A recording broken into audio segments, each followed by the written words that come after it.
Hey guys, so in this video I want to go through some thoracic movements. Quite commonly do these sorts of things with my patient, and it's just a bit more of a slightly different thing, I guess you could say, for assessment wise than your basic kind of thoracic movements.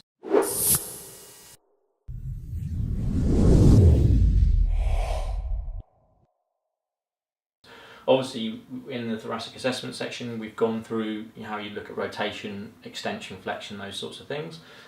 But then you can do some combined movement stuff, and I often will use this as a stretching exercise. If I've done some manual therapy prior to this, and then actually get them moving. I tend to always do some exercise or movement-based stuff after I've done manual stuff, because we want to get the body moving, and again, for lots of different reasons which we'll go through in other videos, that's what we want to do, in my opinion anyway.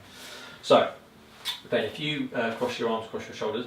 With a patient, often what I would do is I would be much closer to them. For the purposes of the video, I'm just going to stand away so that I can show you these different movements. So obviously in the thoracic spine, there's coupled motion, similar to the cervical spine. So if we side bend, or if we laterally flex first, we're going to rotate the same way to couple. And if we rotate first, then we're going to side bend the other way in order to couple that movement. My personal view is that you can actually assess all of these things in the different combinations and just see where they're stiff. Also, you're obviously going to be relating this to the patient's pain, so you can be asking them all the time, do you feel your pain, if it's thoracic pain they've got, does it feel stiff that way, and you're just assessing how far they can move as well when you're doing this. So we can go into, like I said, a side flexion rotation, and I can just facilitate that. Again, I'd be closer, but I can just come in and out of that movement. So side flexion, rotation, and we can do, if that was a stiff one, we could do movements into that, and I can just facilitate that. We can do this with different arm positions as well. I might go through that in a different video just for time perspective. Then we can also do the side flexion, but rotate the other way. So we can side flex and we can rotate the other way, and then come back to the middle. Okay, same thing again. Okay. Then we could do our rotation first and our side flexion the same way.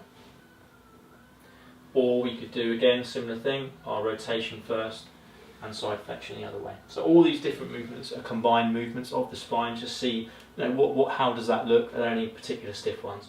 Obviously, all of these movements as well, I could do the other side. So I can do side flexion rotation the same way. I can do side flexion rotation the opposite way.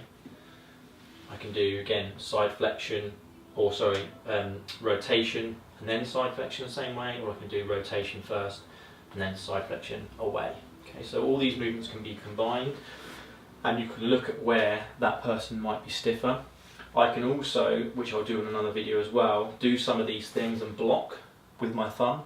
So I could be doing a combined movement or even a basic movement and blocking the facet joint to create a MWM.